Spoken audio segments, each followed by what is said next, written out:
Bruh, I seen mothers in jail, fathers, not because they got caught. Their son, their daughter told on them. What? Oh, wow. Bro, I ain't talking about no one or two. It was a lot of it. Right. So many out here will take that burner and do whatever you got to do for you. But I'm going to tell you something, bro. And I tell anybody out there, before you get into the hustling game, before you talking about doing something, bro, think about how much time that you face before you go, because you really not ready for that time. I seen brothers hang themselves, man. Right. I seen brothers that go crazy, and I seen brothers eat their own feces, man. Yeah. You are now tuned into The Experience, the Highest Point Podcast. More than a pod, it's a lifestyle. Find out what's happening right now. Came from the bottom, still reaching the highest point. No, we won't pipe down. We are the truth. We are the cool. We are the culture. The Highest Point Lifestyle.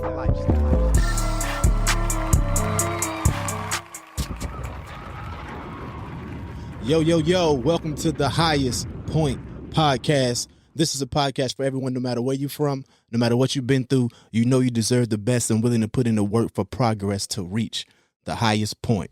So if you're about that progress, go ahead and hit that subscribe button and become part of the family. We welcome you. But today we have a very, very special guest in the building. You heard? Oh, yeah.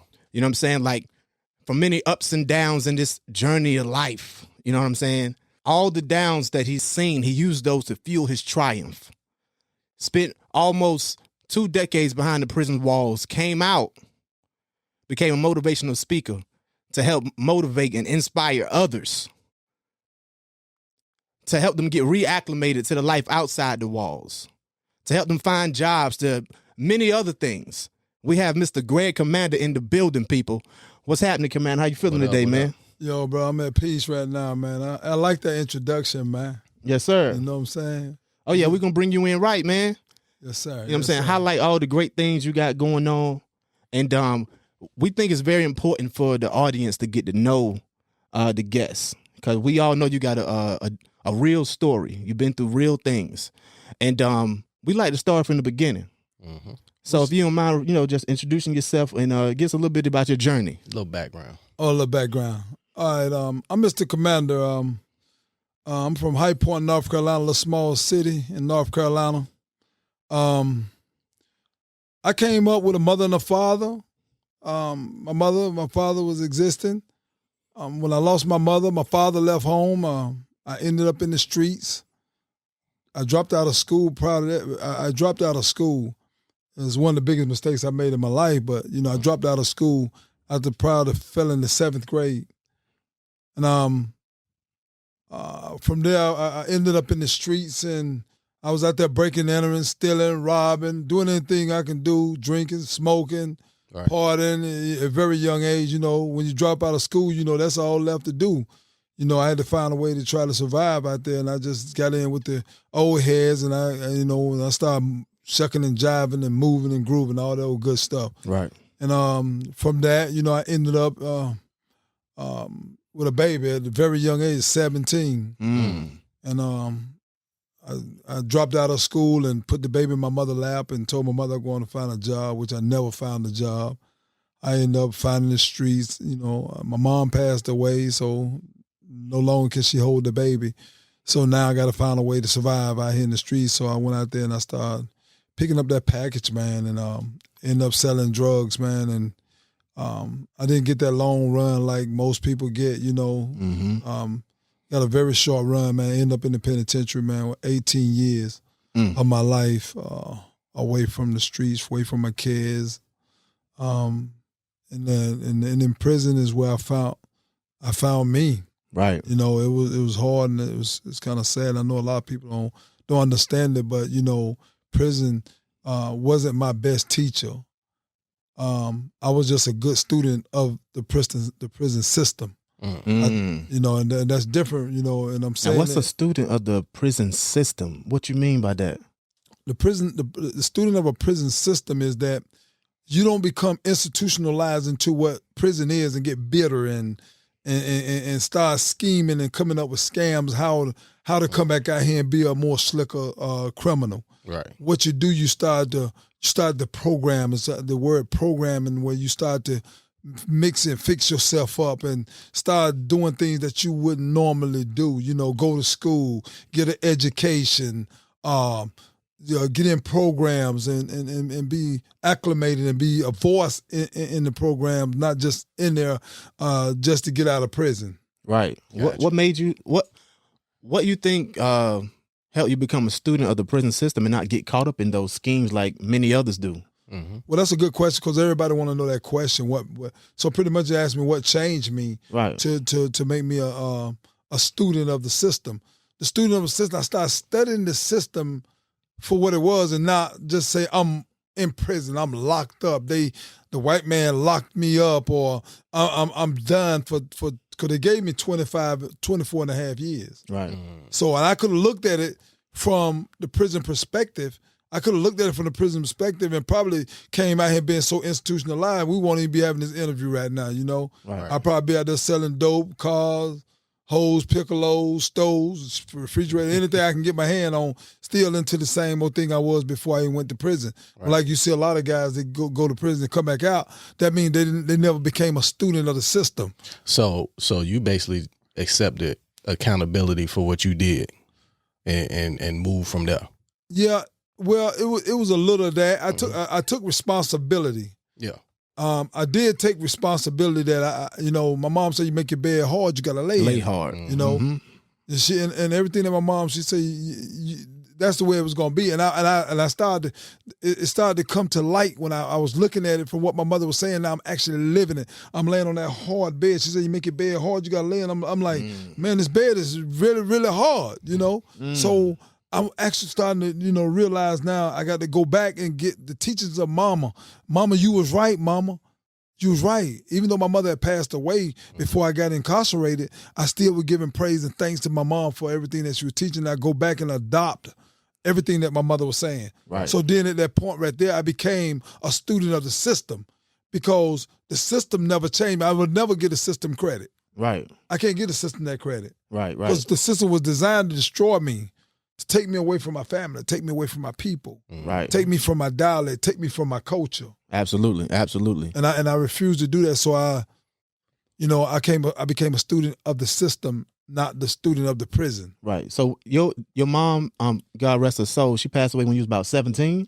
I was 19 when I lost my mom. Okay, it's 19. Yes. So it sounds like some of the choices you made was out of desperation. Because you lost your mom, was what she sounds like had a big impact on your life. The reason I'm asking this, because I want to ask you what you think happens the most with people that get caught up in these actions that go behind bars. Do you think it's more of they committing crimes out of desperation or peer pressure? Which one you think is the most? Well, and that's a good question too. It's a mixture of both and some. Mm-hmm. Because some get caught up in the fad of it, they get caught up in the tradition of it. It's a traditional thing now to be a hustler, to be in the streets, nice cars, big rims, Right. Locked in these gangs and out here with the swagger jumping off with the hip hop on 100, Right. Really a poor man living rich is what it is. And anytime a poor man tries to live rich, it causes destruction. Right. Because, in order for you to have these nice things, moms can't afford it, dad can't afford it, you can't afford it. So how you going to get it? So you got to get adopted into the streets, into the gang, into the whatever's out there that could get you close to it. Right. If it ain't up in your language or in your conversation, listen to the rap music and just getting caught up in it. I'm not putting rap music down, Right. but rap music has a powerful effect on the mindset of a man that is trying to find his way and be trying to become a little rich, how would I say it? Become a rich thug or Right. Yeah. however you want to put it, whatever name you want to give it. But we try to get out here and get things that we really can't afford. Right. Yeah. Really, we're Absolutely. living beyond our budget. Yeah. Especially music can be an influence. But I know a lot of people that listen to it for just the entertainment of it, but some people listen to that music. They hearing these, guys, sounds like they're bragging about, how much dope they sold, how much money they got, and people want that, And so, so I can see how that could be some impact to some, and then to others they just look at it as entertainment. But where's the thin line? Like we respect music from people from speaking about their real life, right? Mm-hmm. So if someone actually is out there doing it, and they rapping about it, okay, I get it. But I know a lot of people also that rap about things that just making up false stories as well. Let's keep sending these messages out to people. You know what I mean? Sending them down the wrong path because they believe in it. Right. Well, that is true, but it's in the eyes of the beholder, because it just like giving a gun to a child. Right. He don't understand that gun. He has to be taught what a gun is and how a gun works. Right. He can end up killing himself in the process. Absolutely. Well, music does the same thing. I mean, you can get out here and you rap this stuff, and you got to be careful. I'm a little bit spiritual too, so we speak things into existence. If you look at all the rappers, right, that raps about the guns and the killing and stuff, and you say a lot of them don't live that. Yeah, but it's only entertainment, like you says. But a lot of them that does it, they die by the sword. They actually talk their story and then they end up dead. Yeah. And you be like, yo, he talked about that. He actually, because we hold life and death in our tongue. Yeah. So we have to be careful because we sell out to that very same thing and we become a slave to it. Right. Exactly. We become, and again, what you were saying about some people see it a different way, those that become a student of the music. Like I was telling you about, I was a student of the system. Right. Meaning I looked at it from a deeper perspective and it didn't get me caught up in it. Right. So once you become a student of something, like in the Bible, it talks about being born again. You got to become a baby all over again for you to accept something into your life, so you don't go in it with your own mindset the way you is now. You're going to take it just what you know. I'm a human, but I'm broke. I got to get it. Right. Exactly. So if you go in it with a mindset that you saying that, bro, that's not really what these guys are doing. These brothers are making money, man. They are just, creating stories, drawing pictures and stuff. Exactly. And a lot of people don't got no guidance, you know what I'm saying? Like their fathers ain't in their life. Like let's take it back to where you said your father left after your mother passed away. So what happened around that time? Explain that to us. Well, that's why I ended up in the streets. That's what led me to the street. When my mother was living, I couldn't get in the streets and hustle. My mom, just the respect of my mother, not because you was out here, the next man was a hustling out here. I didn't do it because I respected my mother. Right. I had a fear for my mother. My mother just wasn't gonna see me intoxicated. My mother, I remember I went to jail one time, and my mother, man, it touched her heart, man. And she told me, and they put me in a drunk tank because the jail was so full. I had to go get in the drunk tank because there was no more room in the prison. What you do to get arrested? At that time? I got enough. No, I broke and entering, man. Me and my brother with B&E, man. We broke in this place, man, and stole all this stuff. We stole a lot of stuff, man. Me and my boys stole, man, and they locked me up, and there was no room in the prison. The jail was so filled that they had to start putting us in the drunk tank. Drunk tank is a slab of cement. It wasn't even a mattress. Right. So when they gave me a blanket, and I had to sit in there with a toilet. So I was like, "Mama, come get me." Mama like, "No, I done told you." Right. So now, in the breaking the entry, have you guys ever, ran into a situation like someone was there, and is that how you got caught at that time? Like, how did that happen? How you get to the point where you're behind bars? It was just like an investigation. They found out you guys was out there. No, it wasn't. It wasn't that. What it was, we got good, and we went and sold a lot of the stuff that we had, and the guy said he needed some more. So we like big dummies. We're gonna try to go back again. Right. At the same spot. The same spot. Yeah. You can't do that. Yeah. We was hustling backwards, man. Yeah. So but we young and dumb. We don't know no better, man. We trying to get that bread. Yeah, for sure. Yeah, we getting that bread. Yeah. That dig. So all right, so you say you ended up going to prison for drug charges. Yeah, conspiracy to sell multiple drugs in the city of High Point. Got you. Now, so I'm assuming you guys had a lot going on at the time for them to put a conspiracy case on you. No, really, not really, because in 1991 is when we failed. We was the first examples. So a lot, really, you don't have to be caught with no drugs. Right.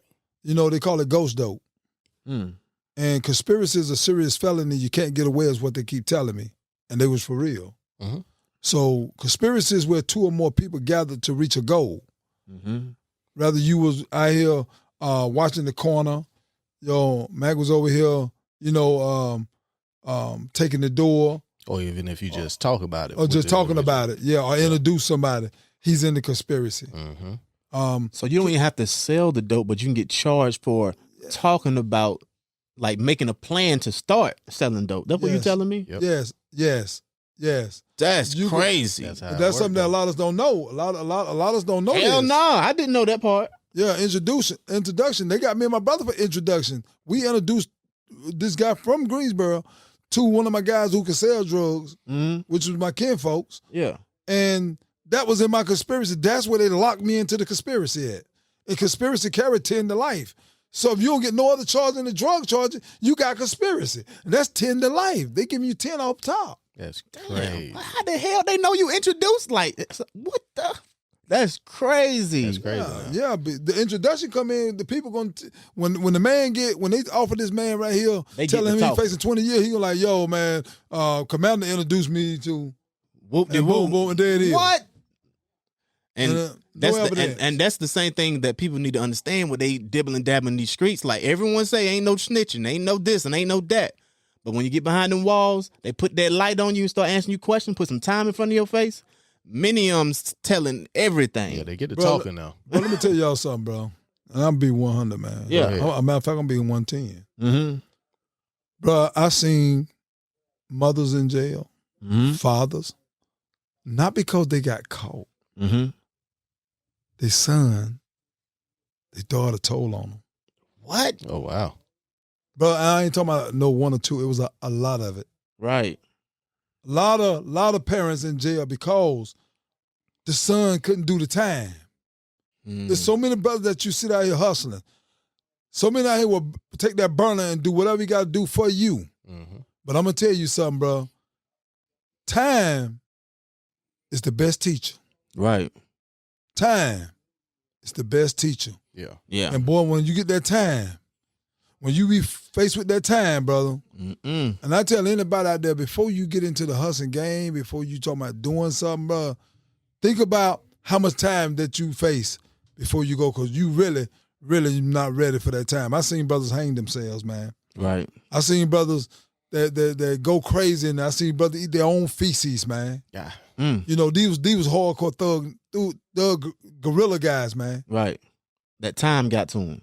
Man, you know what kind of time the feds talking? The feds told me I had a life sentence, man. Right. They took one prior off me and took me out the life range. One prior. Because what they do, they take your criminal history points. Mm-hmm. You know, how many times you done got in trouble, they line it up. Got lines going across the top. Mm-hmm. And then they got lines down here, what category you fall in your case. And they do like that old timetable where they bring it together like this. Wow. And that's how much your time is. So the judge can hit you in the low end of the guideline, or he can hit you on the high end of the guideline.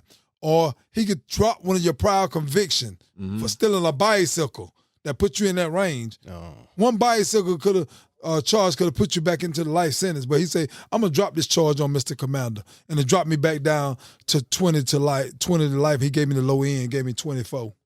Man, and that's the low end. Crazy. The low end. Man, that's crazy. My plea was 20 years, man. They gave me 24. So you do the math. Yeah, that time. What my people used to tell me, man, time hold no secrets. It tells everything. Man. You know what I'm saying? Like, and then like a lot of these young folks, you keep screaming out, loyal to the streets. The streets not gonna be loyal to you At all. You know what I'm saying? So you got to make sure you choosing right. You got to make sure you're choosing right. Make sure you're thinking about these things before you act. A lot of us can be very impulsive. That's right. You know what I'm saying? Just make moves without thinking first. That's right. You know what I'm saying? But then them consequences come, and then you're like, oh, shit. Here it is. You know what I'm saying? But then it's too late then. That's it. So That's how it works. And that's exactly how it fell on us. Right. They caught us by storm. Mm. We wasn't ready for that. Right. But you out here living your life, man. You got bills, man. You got home. You got cars. Mm-hmm. family. You got responsibility. All the stuff going, man. Then that day they pick you up, man. Lock you up. No bond. Risk the flight.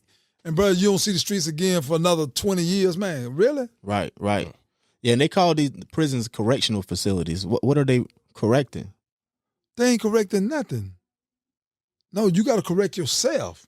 You have to become a student to the system. Right. Right. So let's fast forward some. After you came out, what were your steps then? When I came out? Mm-hmm. Well, when I came out, first I'm going to tell y'all the story of what got me when I was laying in that cold cell. Okay. After serving my 16 years, a little young guy came in my cell. He was about 26 years old. Mm-hmm.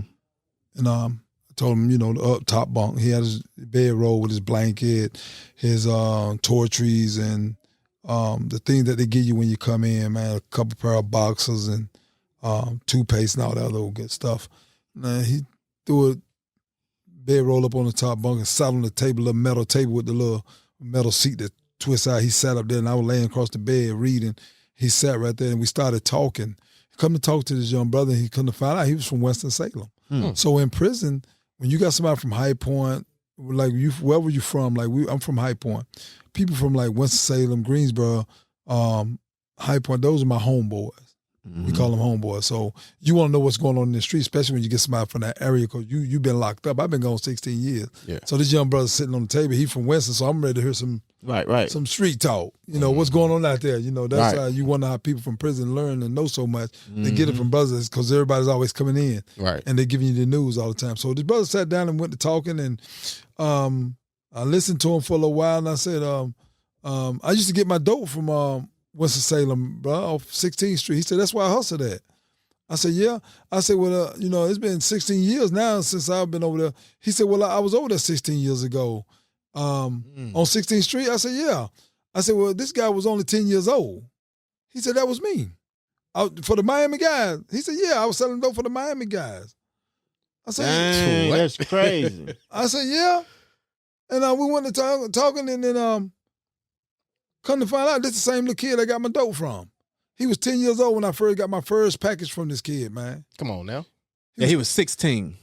No. I thought he was 26. You said 10 years when before? I seen him. I did 16 years. Oh, got you. That's crazy. So he was 10. How old was you at the time? When you was copping from him? What? Had to be like 18, 19. I was young. That's when I just started hustling. Yeah, that's crazy. I just started hustling. That's when I just started hustling. I got my package from him. He gave me them breakdowns. That's when you used to go get them what they call breakdowns. I used to go back and forth. When I first started, I used to leave High Point and go to Winston-Salem and get them breakdowns. I had one $20 bill when I went over there. I bought me 120, brought that 20 back to High Point, broke it in half because it was a breakdown, and sold 220, made them $20, $40, took them $40 back, got me 220s. Now I'm breaking them down. Got $80. And I kept going back and forth to this little dude. Right. Then he started hitting me off some weight, and I started buying. I started going back and forth, and then I never looked back. Right. And then the next time I see him, he coming in my cell. I done pulled 16 years. And here he come in the cell now. He's 26, 27 years old now with 35 years. So with those, so with the youngsters, right? Like you out now, you're amongst the world. I know you don't heard many stories. What are the main difference you think in the mentality with the fellas you used to roll with your back of the day prior to your bid and the young fellas that's in the streets right now? Is there a difference, or you think there's a lot of things similar? What the way can you just basically how mindset? Their mindset, how they get down, the moves they making. Well, the mindset of the hustlers now is that there's no love in the streets.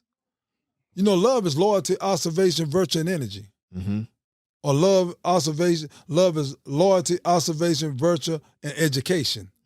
Our youth today don't have that. They don't have no loyalty. Their observation means to pay attention. They don't pay attention. Virtue is do it with power, with love.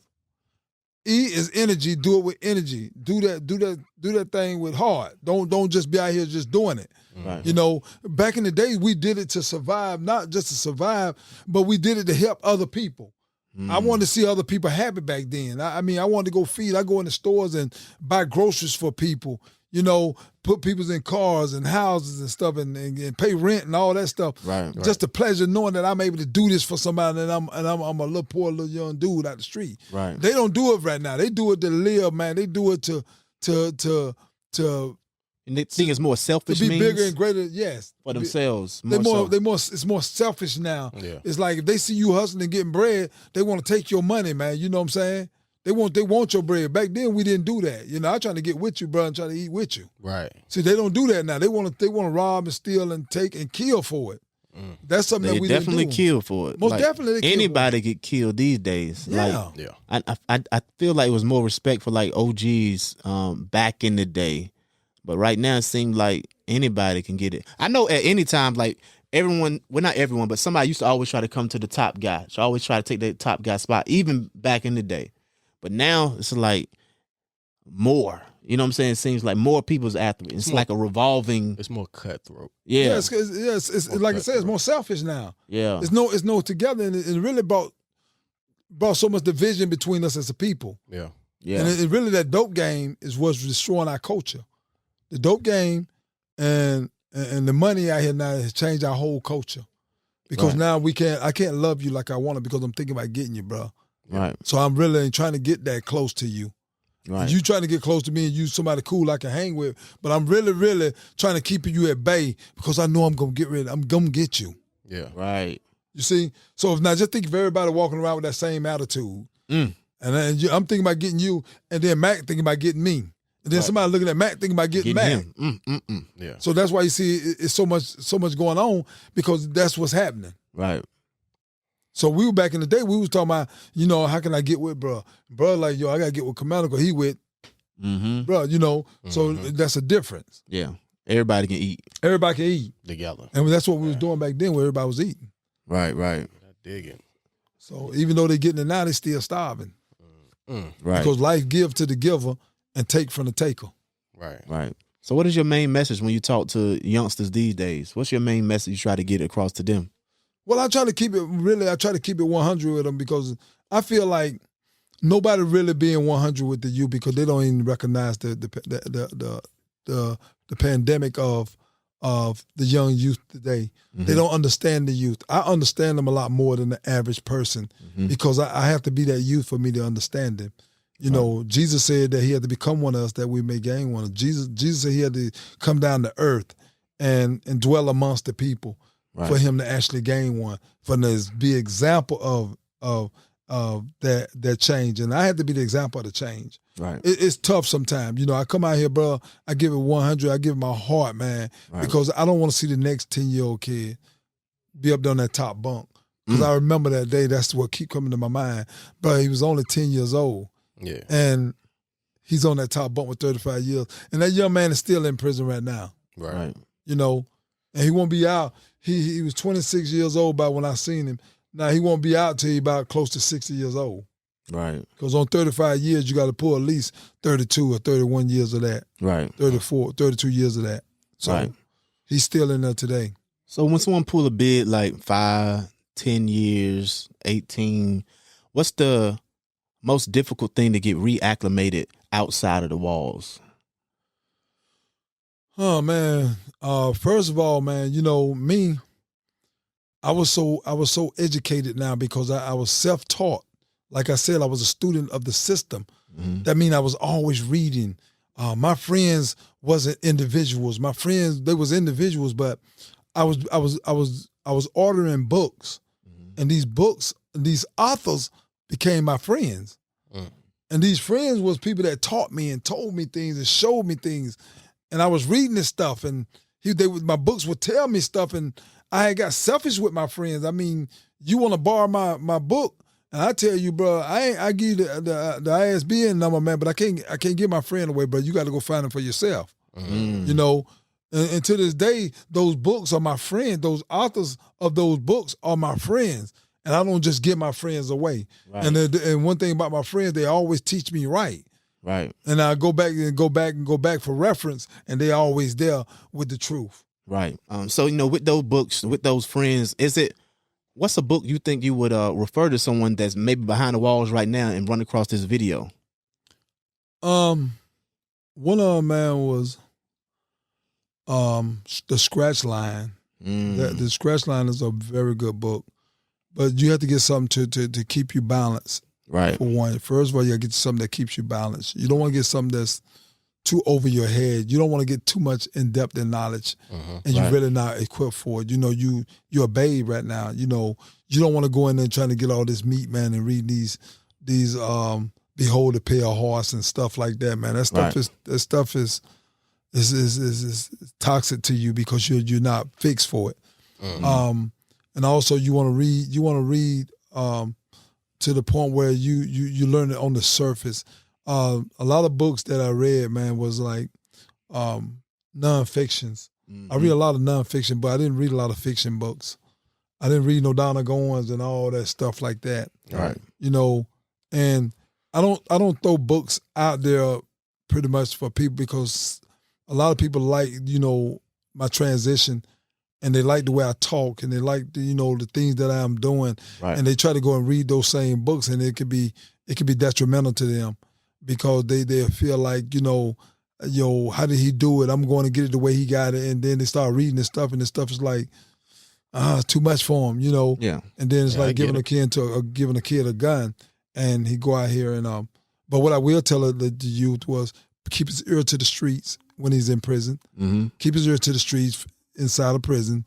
And when I say in the streets, I'm talking the streets are inside of prison, not the streets out here. Right. The streets in the penitentiary, keep your eyes and ears open and listen to the knowledge that the brother speak.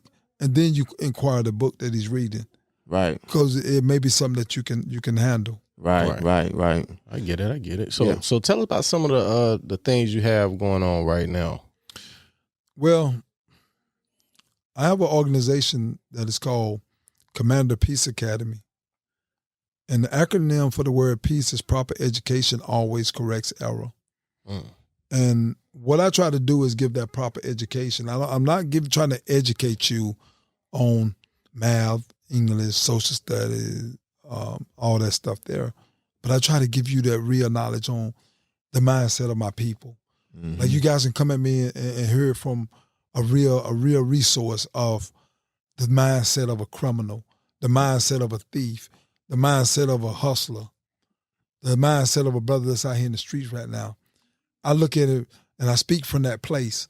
And by me speaking from that place, I'm able to speak to the soul of a man because the average kid or adult knows where I'm coming from when he feel it. Because how do you know the truth? This is the truth. Right. You notice the truth the way it affects you. Right. It controls your soul. You can't even think in your mind something to go back and reject it or to override what I'm saying. Right. So I try to be like this and be that big brother to that youth or that person out there doing crime. It don't even have to be a youth, man. You can be 75 years old and still 26 years old. Yeah, for sure. Let's not get it twisted. Right. Yeah. Just because the age, man. And then you can also be 15 and be 47. Absolutely. Yeah. Like Jay-Z tried to tell us about the new 30s, right? Yeah. Yeah, for sure. For sure. So what you because I know when you're saying like, keep their ear to the streets, because there's obviously a streets behind the wall, it's the streets outside the wall. Yes, sir.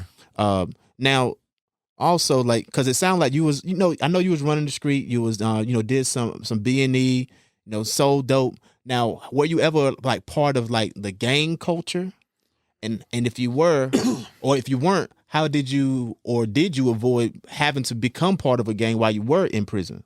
See, coming up as a youth, I used to be bullied. I had a prejudice against, not white people wasn't my prejudice. At least I couldn't see it because I was young. My prejudice was being light-skinned. So my own people was prejudice. I had my first prejudice was against my own people. It's a real thing. Because I'm light-skinned. Light-skinned people had a struggle, and even to this day, we still struggle with that because when you hear them talking these jokes about, light skin is out and dark skin in, what you think they're doing? That's what they're doing right now because light skin still has a prejudice. They still prejudice against light skinned people because they say we're too smart. They say we real smart and we too pretty. We can't fight. All this whole other stuff. And I was good. And I was good in the ring and outside the ring. I was good. Right. Being light skinned. But I started out being bullied, and I learned how to fight. Started boxing and stuff, and then I became one of the best fighters in the streets. Right. Yeah. I mean, people. I never understood that. I think that came from like just historically, man, like the whole house nigga thing. You know what I'm saying? Like, and it's just passed on down. Like, I don't know if people heard about the Willie Lynch letter, like how they, you know what I'm saying? It's like a whole bunch of little stuff they kept sparring over. And then right now in social media, we still keep that same mindset alive. Like they'll put a light-skinned guy out there, you know, something he doing, like they'll make it, since he light-skinned, he doing something flamboyant. You know what I'm saying? Which is just ridiculous. Yes, sir. You know what I'm saying? Like y'all, dark-skinned people, y'all act like, what's that boy name? What's his name? Damn, what's that dude name, man? The black gay dude that be wearing dresses and shit now, dark skinned dude. That was I know you. I don't know his name. I know exactly who you talking about though. Nigga. Tyler Perry? No, the boy that had the song about the cowboy shit. Yeah, he real dark. Nas X. Lil Nas X. Don't act like Lil Nas X saying dark skin. Yeah, but you know it's crazy. Nah, yeah. And that's what we toss around, man. That's the prejudice that we have on our own people, man. Yeah, but that's been taught generation, like from the slave joints. You know, but we got to break that stuff. But we got to break that cycle. We got to break that. We got to break that. We got to break that cycle. Yeah. But you know, back to the point, like, you know, behind the walls, like, did you have to get to a point where you were part of some gang, or did you have to be part of like a religion, so for protection, you know, anything like that? No, you know, my mom, I was raised up, my mom was a Christian, man. You know, she always taught God, and she hummed songs through on Sundays. Mm-hmm. And my mom prayed a lot, you know. So everything that my mom was trying to tell me, I tried to adopt it when I laid down on that hard steel bed. When I rolled that bed was real, what she said. Mm-hmm. And from that point, I thought about, you remember back when people used to wear these bands on their wrist, say, what was Jesus do? Right. Mm-hmm. Well, I had a band mine made say, what would my mama say? Mm. And every time I do something, I say, Mama wouldn't like that. Mm-hmm. Mama wouldn't like that. So I started walking around with this thing with my mom. My mom would say, boy, clean your room up. Mm-hmm. I don't have to wait for nobody to come tell me to clean my room up, even though I was in prison. Right. I had to tell nobody to make my bed up, because that's what my mama would tell me. Mm-hmm. So that's why I was telling you that I became a student of the system and not a slave to the system. Right. You know? Yeah. So some of the guys go in there, they thinking that they got the game by adopting all the slick stuff and trying to do all the wild stuff and not program and not go to school and bump a GED and all that there. You think that's the right way, but that actually is the wrong way, and that's what got you institutionalized. Because that's actually, that mindset right there is what destroys brothers coming back out here and surviving and doing it the way that I came out doing it, which started my own organization. Because when I came out with a clear mind. I was doing so well, man. My first 5 months home, bro. I'm gonna tell y'all. Mm-hmm. After serving 18 years, they say the first thing that you think that a man wants is sex. Mm-hmm. Bro, I didn't have sex for the first 5 months I came home. Mm. So what were you doing? Like, we just like stimulating your mind, just getting used to getting reacclimated. Like, what was happening? I'm like I'm in prison. I'm still like I'm in prison. Dang. You know, you don't adopt that. You can't just throw that off because you walked out of the jail. Right. And what brothers try to do, they come out and try to throw it down like it never existed. Right, you got to deal with that. You got to deal with it, bro. You got to work your way into it. It's like when you get a girl, right? You don't get that girl like that on the first night unless she's a. I don't know, man. Unless she's a trick. I've been pretty lucky in my life. Yeah, but how long they last though? As long as I wanted it to last. Yeah, the one night. But how long did you like? How long did you? How serious you take? No, I'm not. No, don't tell me that you got serious the first time you got with that bride. No, of course not.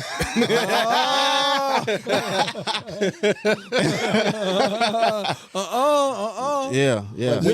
When you run into guys that try to put it down too fast, you know what I'm saying? Like, how does your organization help them?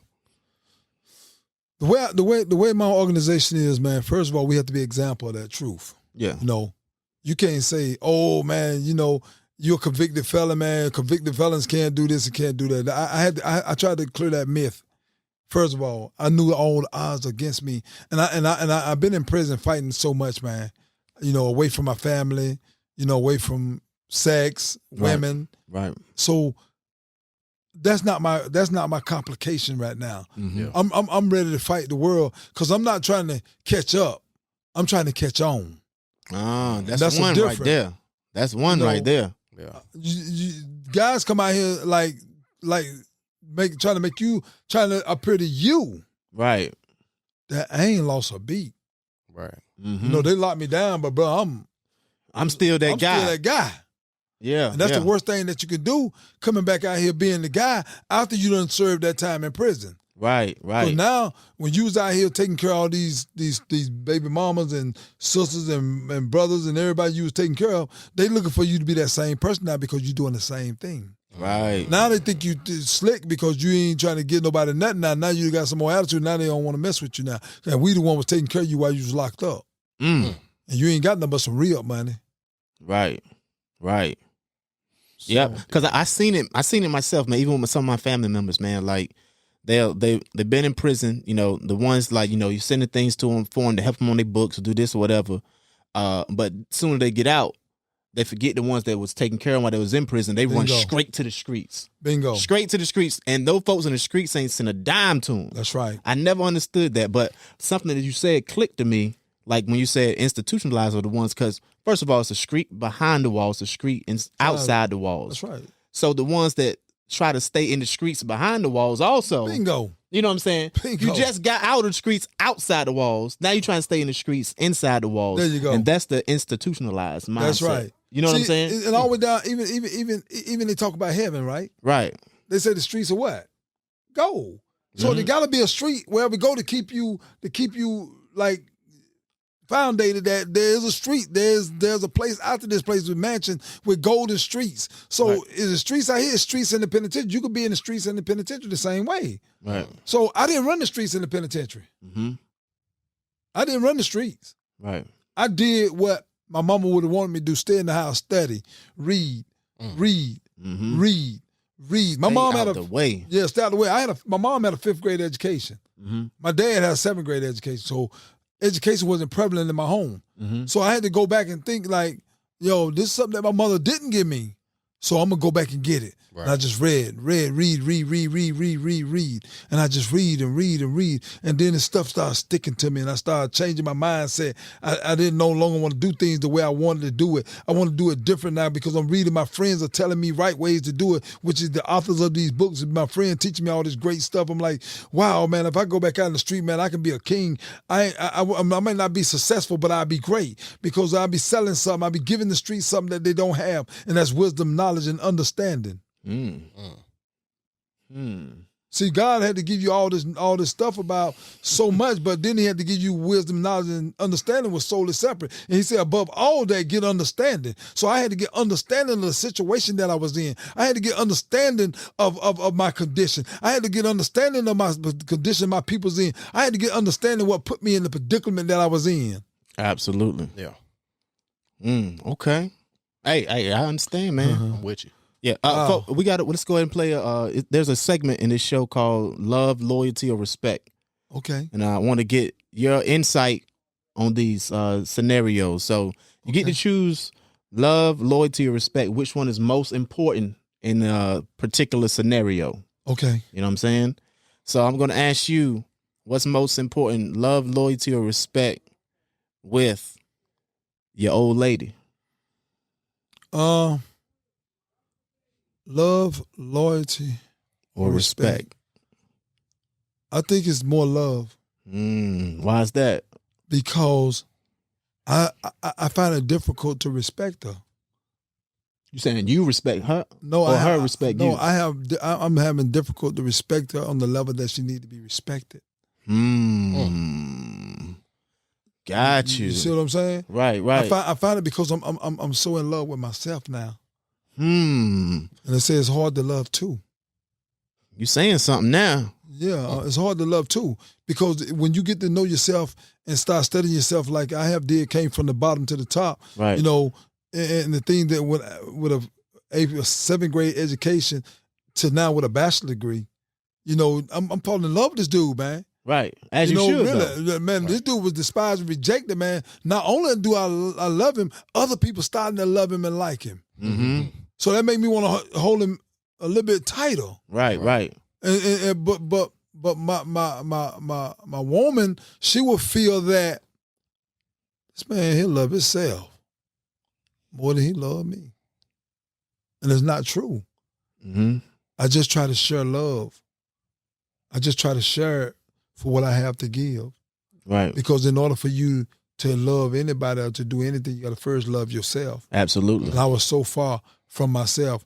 They say, and you come to prison, you got to rehabilitate. Say prison, rehabilitate, go get rehabilitated. Mm-hmm. Y'all heard that a lot, right? Yeah. Right. Yeah. But how All can the you time. rehabilitate something that never been habilitated? Right. Right. Did you hear that? How can you rehabilitate something that's never been habilitated? Yeah. I don't know Y'all- what y'all- habilitation y'all is. get it? Do y'all get it? Break it down. Break it down, yeah.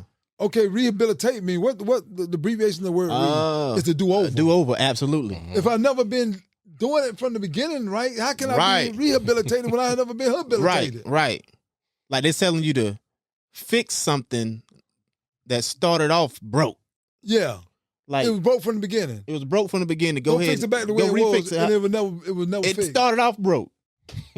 Bingo. You know what I'm saying? I got you, brother. Yeah. Okay. I told this thing gonna kind of get it's gonna get a little deep, man. So and the way I use metaphors and stuff, man, I just Yeah, I'm with you. I'm giving y'all in the You real dropping form. bars right now. Yes. yeah. How can you habilitate something that never been? How can you rehabilitate something that have never been habilitated? Right. Yeah. I dig it, man. Yeah. Huh? I said I That dig young it. boy out there, man, who was raised out in the streets, man, and he been hustling since he was 10 years old, man. Right. He You ain't put never him been in- habilitated. I don't even know if that's a word, but god damn it, It's a word habilitation. He never been, You know what I'm saying? Like, yeah. for real. He never been It makes habilitated. sense. Yes. Yeah. It makes sense. Perfect sense. And you put him in Yeah. prison telling him to rehabilitate. Right. It's foreign to him. I've been broke from the damn beginning. You need to, Fix what? you know what I'm saying? Y'all just got me broke, man. I was taking care of my family. I was surviving. What do you mean fix? Fix? Ain't nothing to fix. I was hustling. I was getting it. Right. Y'all pick me up. Y'all stop me from getting it. Right. So now that you love yourself like you do you think you love yourself prior to going behind the walls? No. I love the streets. I love my money. You love the streets, I the couldn't have money found more out- than yourself. I found out that my girl that I was in the street with, Mm-hmm. my main girl was my side chick. She became my side street chick because the streets were my number one. Come on. Mm. I'm gonna tell y'all, I'm gonna say some stuff that's gonna be in the way. Hey, that's I real say it. shit. A lot of people gonna know exactly what you talking about. I can get out the bed. Man, that money started calling, or my boys them call me, but I would leave my lady in the bed Mm-hmm. and go out in the streets. Your main chick call. The street. When my main chick called me, bro, Out of there. pyong. ASAP. Dang, I feel you. Dang, I feel you. You feel what I'm saying? Yeah, I feel you. So the man that right now he's so confused, he thinking that the woman that he has, I'm out, baby, I'm doing what I gotta do to take care of you and my home and stuff. But she really your side chick. Right. Because she getting no time with you. Right. Yeah. She's not getting nothing but money and clothes and paying and staying at the house. So she's your side chick. But the woman that you spend the most time with, The streets. streets. And Yeah. that's who you're dealing with. And you Yeah. stay in her. Right. You stay. Yeah. Matter of fact, the streets gonna introduce you to another chick. Oh yeah. Yeah, know? you stay in there. You making babies with her too. You've been making Because you with her. bringing in more people to be in those same streets. You created like that's a people got to understand the influence when they playing in the streets. You know what I'm saying? Like, yo, you out there, okay? You're being selfish. You're trying to make all this money for yourself, but also look at the young folks that's looking at you. Is going to be influenced to do those same things. So you was in the streets and you had some babies. Bingo. Yep. You know what I'm saying? Bingo. And you got to understand like what are these babies going to do to society that you created? That you have created. It's the mess that we made. Man, It's ain't a it some mess. real shit? It's a mess, brother. It's a mess. This is what I'm talking about. It's a mess out here in our streets, bro. And we up here trying to teach up here when they need teaching down here. You Right. trying to rehabilitate something that have never been habilitated. You got to start from ground zero. Yes, them little kids over in Afghanistan Right. walking around with them bombs strapped around their waist, Mm-hmm. and 9, 10 years old, Right. ready to die. Mm-hmm. They From don't know heartbeat. nothing else. They don't know nothing. They don't know no better. Right. Right. How can you rehabilitate them and they never been rehabilitated? Right. Right. Right. You wrong. Yeah. You trying to tell me to do something totally different what our culture tell us to do. Right. We scraps up, we die, we get in planes, we run into buildings, and you gonna tell me Right. that I'm wrong what I'm doing? Right. So this is how it sounds to our youth out here today. Absolutely. All right, so back. Next scenario, love, loyalty, respect. Which one is most important with, say, your homies, like your real friends? Like someone, and we know we don't get many real friends in life. What do you think with the real friends is the most important? Love, loyalty, or respect? When you ask me that question, I look at it. I look at it in a deeper perspective because I don't think you can do one without the other. Okay. Because if you love me, you're gonna respect me. Okay. If you love me, you're gonna be loyal to me. Mm-hmm. So I think that it changes from the arena that we're in. If we're in the dope game, bro, I got to give you all of it. I can't just say I'm loyal to you, but I don't love you. Because how can you be loyal to me if you don't love me? Or I don't respect you. Right. How can you respect me and you don't have loyal? You're not loyal to me. Right. But what about those same people with that mentality? Like they acting like they love him, but really they trying to get that man's spot. I just told you it's an animated world. See, nobody. First of all, you can't live without the other. You can't love me and respect me or fear me or nothing unless you got the whole package. You can't do it. Mm-hmm. You can't do it. Let's put y'all two together. Mm-hmm. Now, if I ask y'all that same question, y'all can't say I respect you. What would you say? You all the above. Well, yeah. In order for y'all to work, and be on a real level. Yeah, it's definitely all the above with us. Yeah. But that's what I'm saying. But it can be all the above. But I'm asking, what's the most important? I'm not saying the other ones don't exist. What's the most important? Yeah, I think they're all important. I mean, so I can't put one above the other. Only thing I can say, one inspires the other. Okay, I can respect that. I'm gonna love you enough to respect you. I'm gonna respect you enough to fear you, and that's what's gonna build our relationship. Yeah. Gotcha. Yeah. You know, and I think it's like having a baby, a woman being pregnant for 9 months. She don't have a baby as soon as she get pregnant. Right. It takes 9 months. It's a process in 9 months. Mm-hmm. You know, 3 plus 6 plus 0 equal 360, equal 9. It's also at 360 degrees. Right. Full so circle. It's causing how you see. Yes. It's causing how you look at it. Mm-hmm. And you take it in half is 100 is 180. Mm-hmm. If you take 180, 1 plus 8 plus 0 equals what? You back to the same 9. See, it don't change. The mathematics don't never change. Mm-hmm. So 9 months for a child to be born into the world. The sign on the zodiac scale is a Libra, meaning balance the scale. I can feel you, man. You feel the math? I feel some of the math, man. You lost me a little bit, but goddamn, what part I lost you I'm on, gonna bro? run this shit back.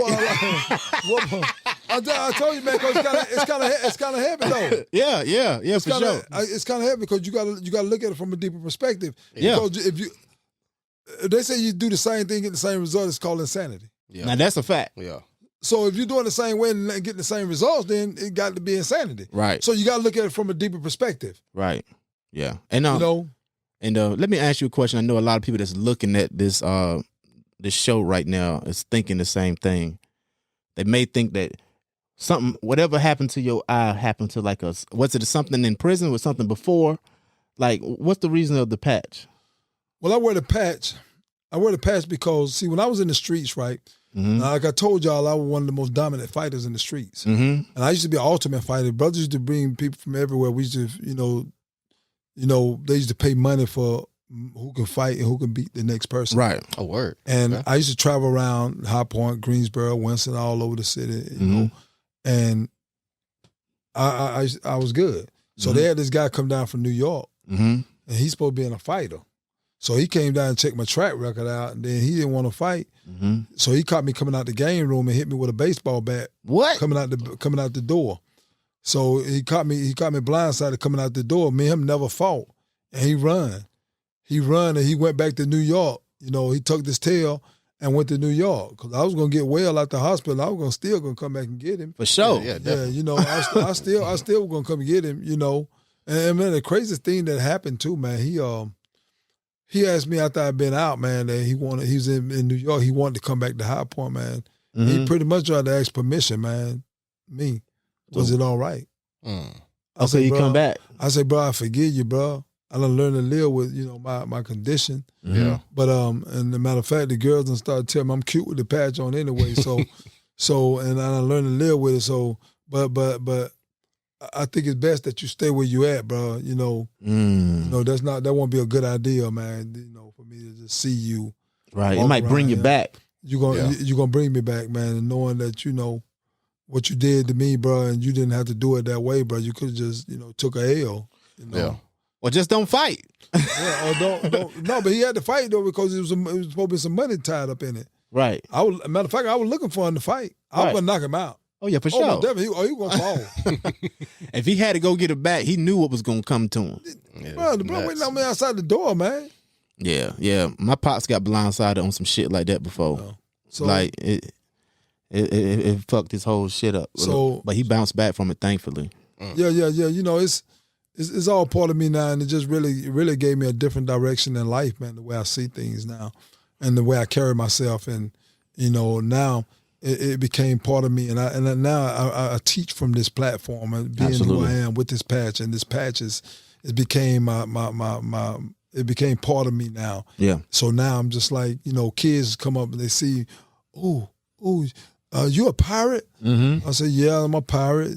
I'm a pirate. Mm-hmm. And then I got their attention. They ready for teaching. Right, absolutely. Right. Everything happened for a reason, man. So everything. This Commander Peace Academy, we deal with at-risk youth. We work with the gangs. I try to, I don't try to convert nobody. I don't tell nobody to stop doing that. I don't know what these young boys out here doing. Mm-hmm. Some of these young boys out here hustling, man, to pay bills, man. Mm-hmm. Some of them, man, their mom strung out on drugs, man. They got to, keep drugs to the mom. Someone got to pay rent because mom on drugs, Mm-hmm. They got to take care of their sisters and brothers. I can't tell a brother to stop doing it when he's buying pills for his grandmother, mm-hmm. And don't have something to substitute for the game. If he drop that down and put down the dope and come to you, and the average person come out to the average person and say, all right, bro, I'm ready to quit. You was teaching some real good stuff. Now, what you want me to do? What are you going to tell him? Right. Yeah, but the average person don't have nothing to even tell him. You got to have something in place for that. You got to have something in place, brother. Yeah. Right. So what I try to do with Commander Peace Academy, CPA, is that we try to put things in order, and I try to go out and find resources and to be able to plug them in. Right. And what I can't do, I got resources. So what we're trying to do with CPA is we call putting the neighbors back in the hood. We call it the hood because we have no neighbors. Mm. So we're trying to put the neighbors back in the hood and make it a neighborhood. Yeah, absolutely. I get it. So how can people find you, like follow that movement of CPA and everything like that? Or even reach out to you? Well, right now, I'm on Facebook with under Greg Command. That's Greg Greg Command COMMAND. I'm working on my Instagram and all that. I'm finna start something new right now. We finna bless the street with some knowledge, mm-hmm. and there's a lot of where this come from, where I'm coming from, and I know a lot of time I touched on some things probably went way over y'all head, but it's really not over y'all head. Y'all just ain't sit back and studied it yet. About like I said with the system, I went in the system. I started becoming a student of the system and not just let the system be a study of me. Right. So and doing the things that prison do. So what I try to give the streets, and I want to give the street a new insight of what it looks like from the inside of these young criminals and hustlers and gangbanging thieves and robbers out here in the street today. Right. Yeah, we definitely respect what you got going on, man. Appreciate you joining us, man.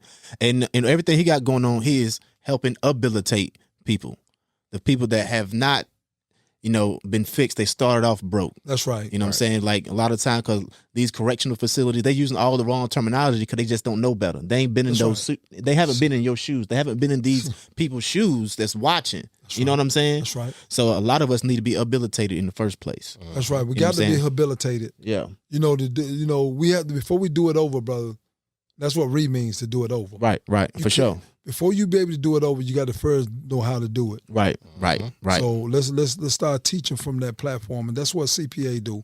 Yes, that's sir. what Greg Commander brings to the streets today. He comes to habilitate the people, and not only those that are doing wrong. We got to habilitate those that's out here that's looking at the criminals that's wrong. Right. Because you got to know how to hate them. You're hating them the wrong way. Right.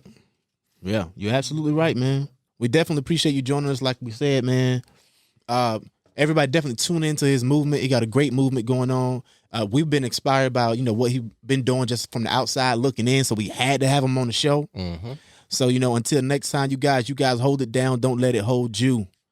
Peace. The Highest Point Podcast.